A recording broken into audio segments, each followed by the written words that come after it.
Nice!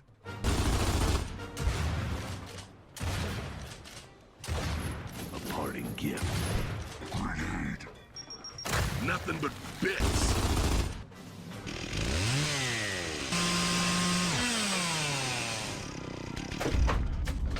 Got some on me now. I got the cooties.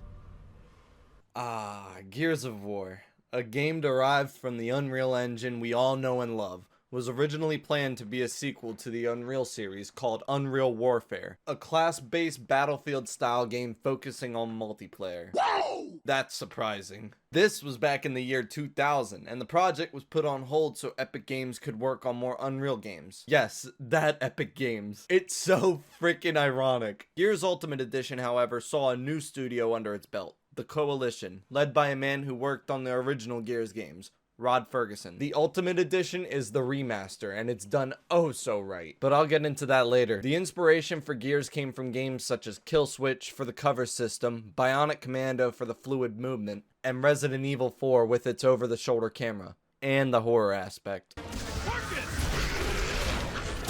2002 showed off Unreal Warfare. Holy shit, he just ripped off his arm. But the game was still extremely early in production, so things were subject to change. And change it did. In 2005, Gears of War was unveiled to the world at E3, and would it surprise you if I said that they were literally about to cut the chainsaw from the game, thinking it was too much? They said this to keep it in. You can't cut a chainsaw, what do you mean? You know what you can do though? You can cut with it. Nah, I'm just kidding. They said it's gonna be iconic. Don't worry. Holy crap. Just imagine that. Gears of War without the chainsaw. That's crazy. Kind of like acknowledgement from Bill Gates. Wait, what? Gears of War would release on November 7th, 2006, starting a beginning to this glorious series. It was the most played game on Xbox 360 before Halo 3 came out, and it also received a remaster 9 years later. Now with that history lesson out of the way, let's perform an active reload, Let's do this. plug some e-holes, and chainsaw our way straight into this. Gears of War is one of those games I like to call a man's game. Testosterone, gore, guns, swearing, Shit. comedy. Hi, boys.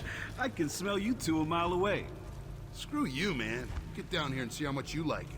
There's room for one more. It's a fucking party down here. No thanks. Keep moving. Highly competitive, and a goddamn chainsaw. I don't care. Women play it. I know this. But I'll be damned if I can't call this a motherfucking sanctuary. Gears takes place on the planet Sera. The planet is much like Earth, such as it's the human homeworld, with some familiar yet foreign terrain. And before I delve any further, I just want to clarify that humans and Serans are the same thing. Sera is Earth and Earth is Sera. The point is, Earth doesn't exist in this universe. And the year is technically 6006. But it doesn't work like that anymore. Not since Emergence Day. Instead, the game takes place 14 years after Emergence Day. But what the hell is Emergence Day? 79 years before Emergence Day, a civil war broke out for those 79 years. The root of the scuffle was caused by emulsion, a brand new fuel source for the humans. It made oil and coal obsolete when discovered, and it is very valuable. It's yellow in color and very satisfying to look at. This war was fought between the UIR, the Union of Independent Republics, and the COG, the Coalition of Ordered Governments. This war was over with the COG victorious because of the development of the super weapon called the Hammer of Dawn. It's a part COG, part UIR emulsion-energized weapon. A powerful directed beam shot from satellites capable of leveling entire cities. The core components were invented by a UIR scientist, Morris Ivo, and then completed by Professor Adam Phoenix with the help of his assistant, Neville Estrom. That's of course after the plans were stolen from the UIR. Like Neil Armstrong, Adam Phoenix's name is engraved on that milestone. It was just 6 weeks of peace. And then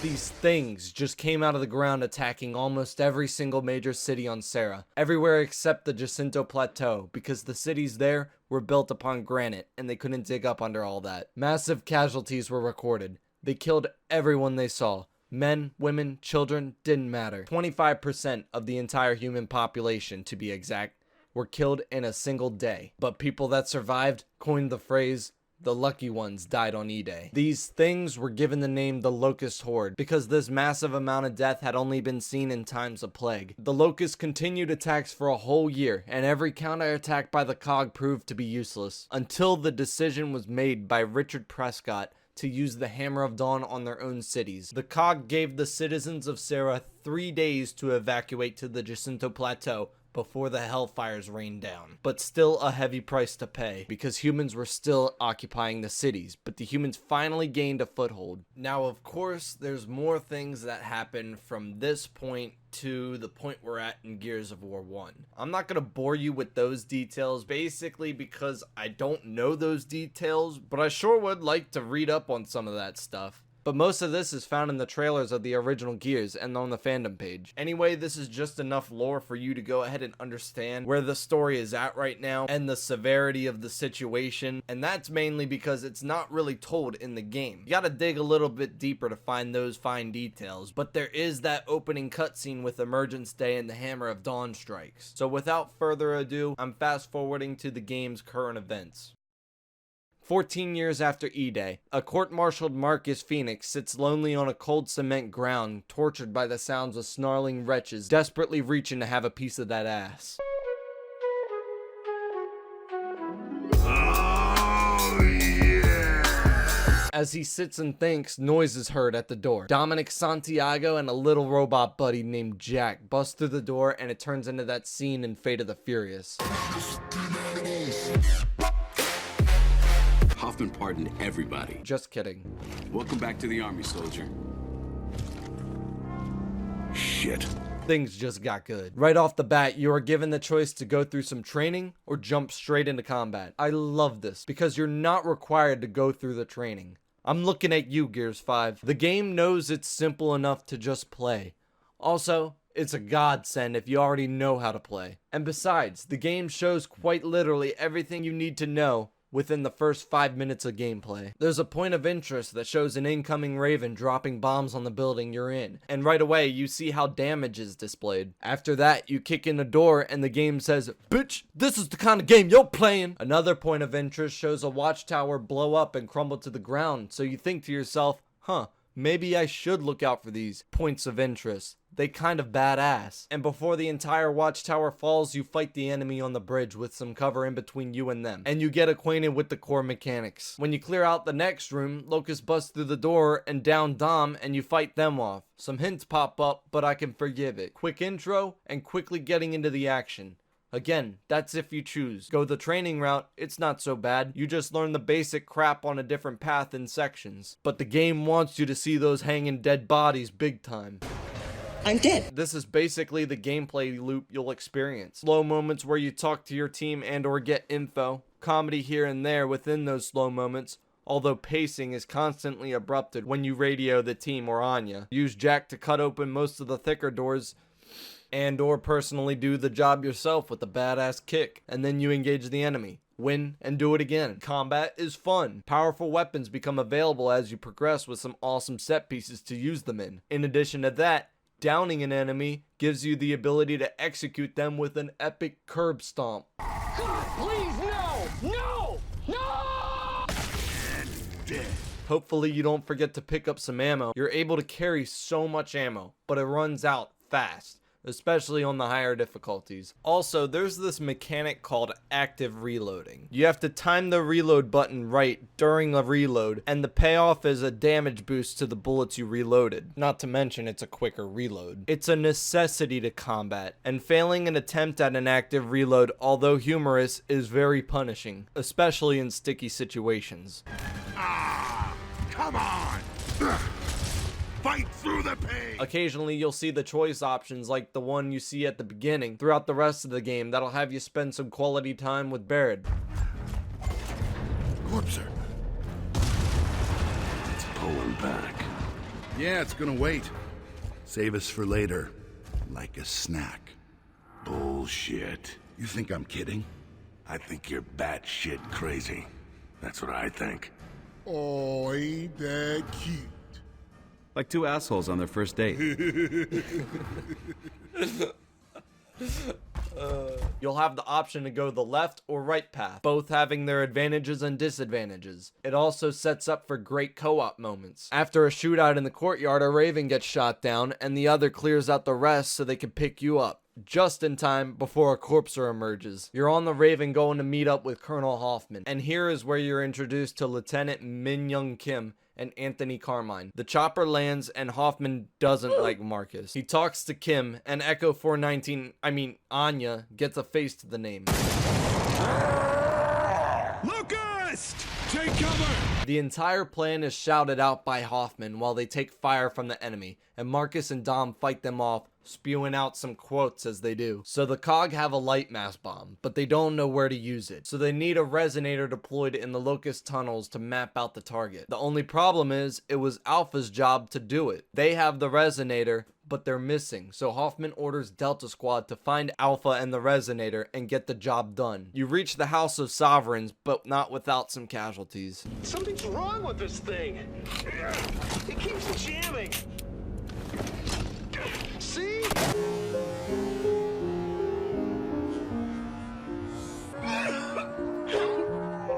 Hey, are you the Marcus Phoenix?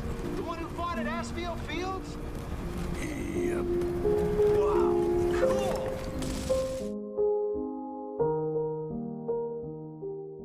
But it's okay, because Private Augustus Cole is introduced instantly after. Or should I say, the Cole Train, baby! Woo! I really love how Lester Spate always portrays these stereotypical black guys, because it works 100% here. Woo! Yeah, baby! What's up, ladies? Probably my favorite. Energetic, funny, and he used to play thrash ball. Basically, American football with a soccer ball. He's part of Alpha Squad, but he was separated. Cedars are jamming transmissions, which is why they were off the grid, so Delta whips out the Hammer of Dawn to deal with the threat. Oh, shit! Stop!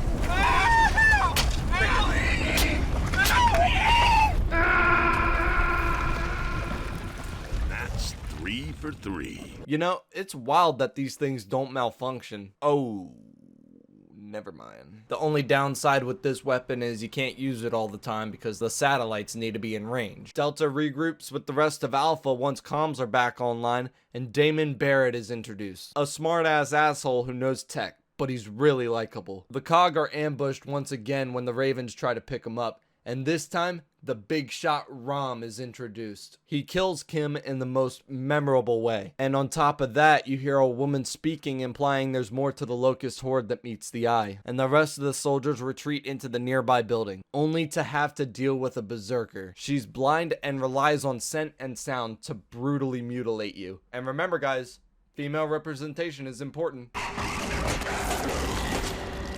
my god. These introductions to the enemy variants are so cool, remaster or not. These things are intimidating, showing off scale and the brutality they are capable of. I wouldn't blame a soldier for having nightmares about the Locusts. They look like they came straight from hell. Quite literally, in fact, because, you know, they came from underground. And there's always something new as you progress through the game. I'm tired of everyone calling me a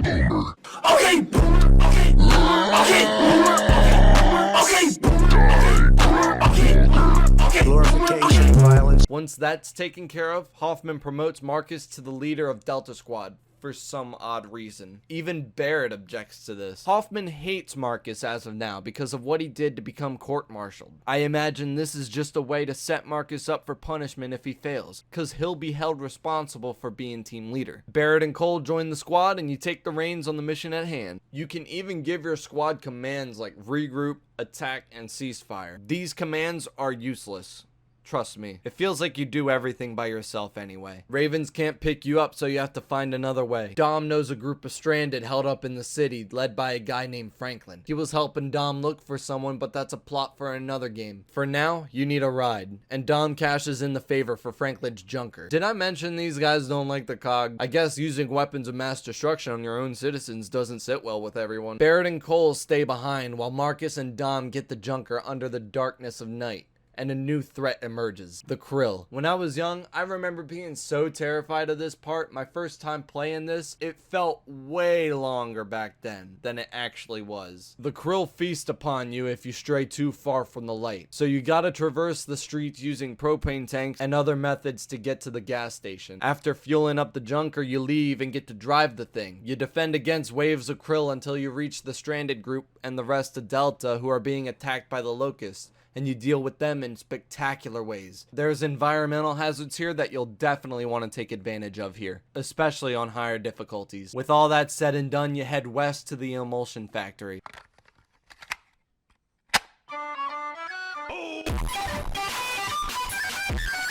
Damn, turn that shit off. Blow me. The junker breaks down just close enough to not be pissed. So you head into the factory grounds and you get introduced to glowing wretches. Serves them right for exposing themselves to too much emulsion. Wait, that's not a good thing. They call them lambent because they glow, and the factory is infested with them. More and more horrifying experiences take place within, and there's a fun section where you ride a minecart while fighting locusts and lambent on the ride. Your team reaches drill platforms that take you down to the mine, and you get to see where the locusts dwell. You get to fight a whole ass corpser, and you burn that moofok in the emulsion. It's an easy ass boss fight if you know what to do. You arm the resonator at the drill platform, you go back up, and it detonates when you reach the surface. A sigh of relief hits everyone, and it's finally time to take a breath. Get up! Get up! I didn't get no sleep because of y'all! Y'all not gonna get no sleep because of me! You're mean. Yeah, that light mass bomb didn't work for shit. Oh, but good news, Baird found a geobot he was gonna repair the junker with. Even better news, when he hacked into it, there was a whole map of the locust tunnel showing more data than the resonator. I guess everything happens for a reason. The data on the geobot came from the residence of Adam Phoenix, Marcus's father. The locusts are hearing all of this on the comms, however, and they take the fight to Delta at East Barricade Academy. Delta lands quite a ways away because the LZ was too hot and another Raven gets shot down, so they go to rescue the survivors, but that doesn't work out like everything else in this war. So the team rendezvous at Adam Phoenix's big ass mansion, and Jack downloads the data of the entire Locust Hive in the basement. Baird repairs an APC while you fend off locusts breaking in, and Delta escapes just in time before a Brumac ruins me and the boys' day.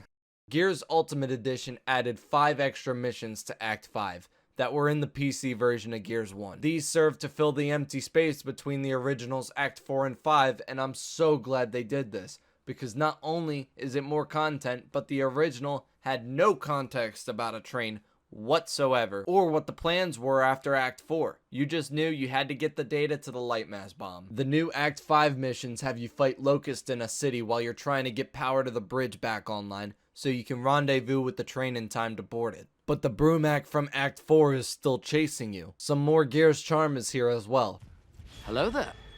As you get through the missions, Anya is on the comms telling you about the Locust hijacking the train, eventually leading up to the Locust have full control of the train. You end up fighting the Brumac, and you treat that as like a barbecue.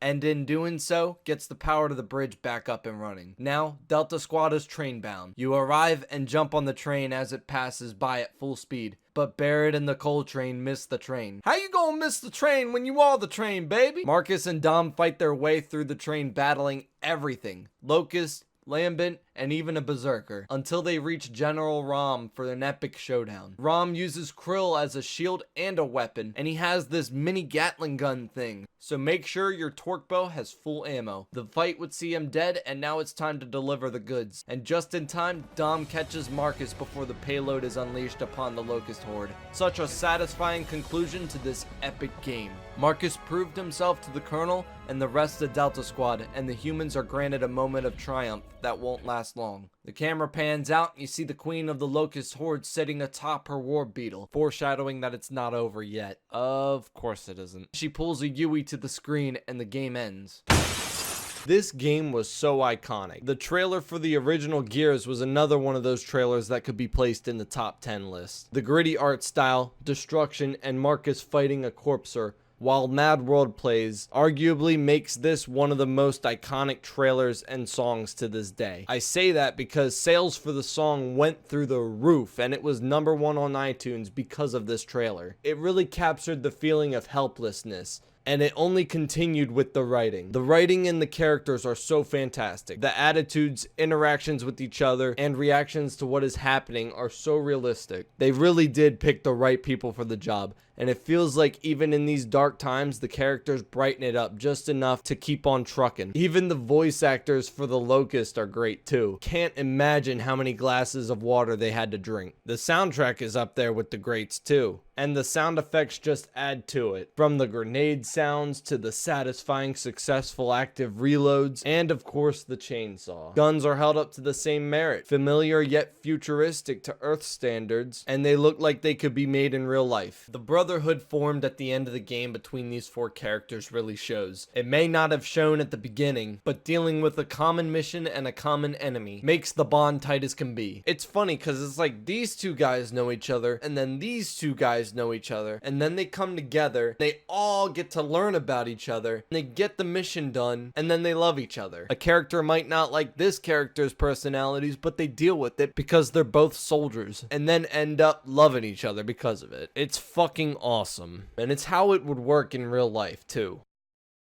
The original Gears started something great, but not without its flaws. There's many reasons why the remaster is so good. They recapture everything perfectly with slight differences here and there. But hot damn, Gears of War Ultimate Edition took some pointers from Halo 2 Anniversary and made the cutscenes a sight to behold. It's a must to experience this if you're a fan of the original series, and or someone who hasn't played a single game. However, the main differences that stuck out to me was Kim's death scene. For instance, in the original, Rom orders the Locust to attack the soldiers because he personally wants to kill Kim. In Gears 3, you'll learn that this wasn't the first time they crossed paths. Regardless, both scenes were really the cherry on top in Act 1. There's also the Lambent Wretches in the first cutscene for Act 3. It's cool to see them in the cutscene, but there was a level of horror involved when you didn't know what the hell you were fighting. I did like Rom using his raw power to snap the COG soldier's neck so easily, but Mira at the end of the game kinda burned me. You weren't really supposed to know about her yet. That was Gears 2's job. I mean, sure, you hear her voice throughout the game, but it was always still a mystery up until Gears 2. I have to personally forgive it though, because the 5 added missions are great. I didn't experience this on the PC. If it weren't for them, Act 5 would have been a 15-minute act. And each act runs up to around an hour each. I didn't even know I wanted them until I realized what they actually did for the narrative. The spotting feature was added as well. It's good for multiplayer, but it doesn't help the brain dead AI you have for squad mates in the campaign.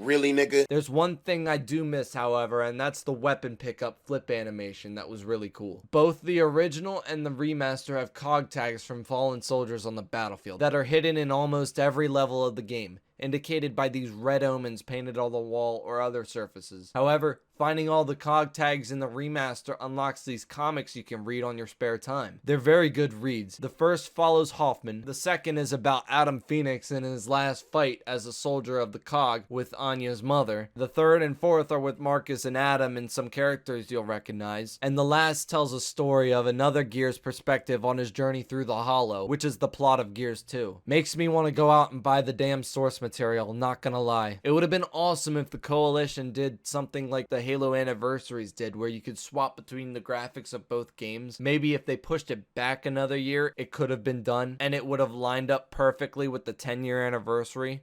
But then, it would have coincided with Gears 4, so I can see why that really wasn't something they wanted to do. But it's okay, because Gears 1 was given to me for free around that time anyway, so it works out. But it's a sin to not include the Coltrane remix, and they knew that.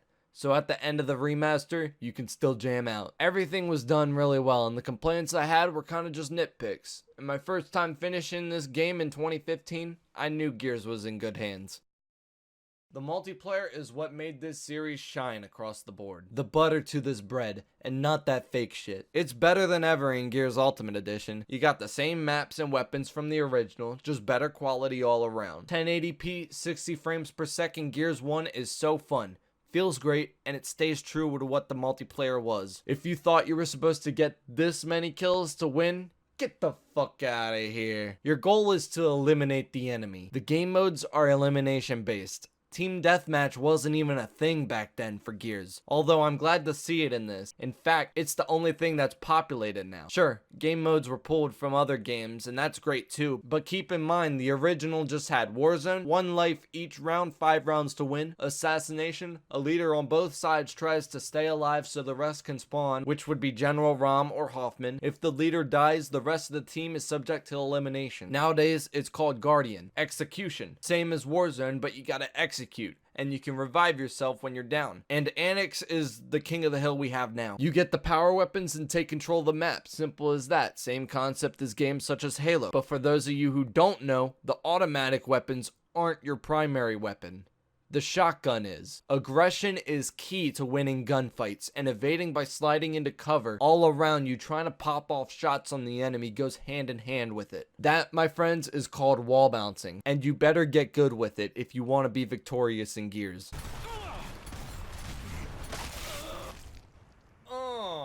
Otherwise, you run the risk of being shit on. It is so satisfying to see 175 points pop up when you get a kill. But I do get a feeling that the shotgun sponges a lot in this game. I don't really understand it sometimes. I mean, it could just be me. I mean, I tend to miss shots quite often. Some mechanics are a knife in your leg, like staggering overpowered melee that leaves you vulnerable for a shotgun blast to the gut, or the quick spawn swap that leaves you fighting a 2-front Nasher fight and you end up getting penetrated hard because of spawn protection. That's in all games, and I have suggestions on how to fix these problems, but I'll get into that in later videos. But I know spawn protection wasn't a thing in the original Gears, but I can't remember if spawn swap was, and unfortunately, I couldn't test this out. But sometimes I'm glad they did it, and then there's times where I hate it. Sometimes it's impossible to round certain pieces of cover in the game, and it's really annoying because you just get stuck. You don't roll out of it or nothing because you're trying to go forward. Now, my favorite thing about these games is the characters, man. My favorite thing in Gears 3 was being able to just unlock characters and skins, and there was so many in that game. Gears 4 has a lot too, but I'll get into that later. Gears Ultimate Edition adds more characters and even adds weapon skins to the mix. You have to reach certain levels to unlock them, or do some exclusive stuff here and there. But another thing to add on is the fact that there was no level up system in the original Gears game. Instead, your reason to play was to get the infamous Seriously achievement, and the goal of that was to get 10,000 kills in multiplayer. Seriously? You can say that again. I was just kidding. But every character has their own special charm to them. They spew out quotes like it's nobody's business, whether you get satisfying headshot pops, fuck up on a reload, blow up an enemy, and even when you spawn in the game. Before I started to play the campaign for this video, I just jumped straight into the multiplayer, and I was terrible. But I gained a foothold after the campaign, and I was doing rather well for myself. Now that Gears Ultimate Edition is 4 years old, only the good players are in the mix of the population. And that's just how I like it. Maybe if more maps were added to the game's life cycle as DLC, then the game would still have a relatively concurrent population. It would have been nice to see, because it looks like to me that the game's dying faster than the original did. So I'm glad I did this when I did. I'm just gonna pump the Gears series out, man. I've always wanted to review Gears of War 3. And on top of that, I don't even remember a thing about Gears of War 2, because apparently sires are in that game. And I'm just like, wait, what? With Gears 5 still fresh in my head, I think this is a perfect time to do it so I could just compare. With all that said and done, this is Chimpchula signing out. I'll catch you topside. Stay cool, baby. Oh, man, that was nasty. Bring it on, sucker. This is my kind of shit.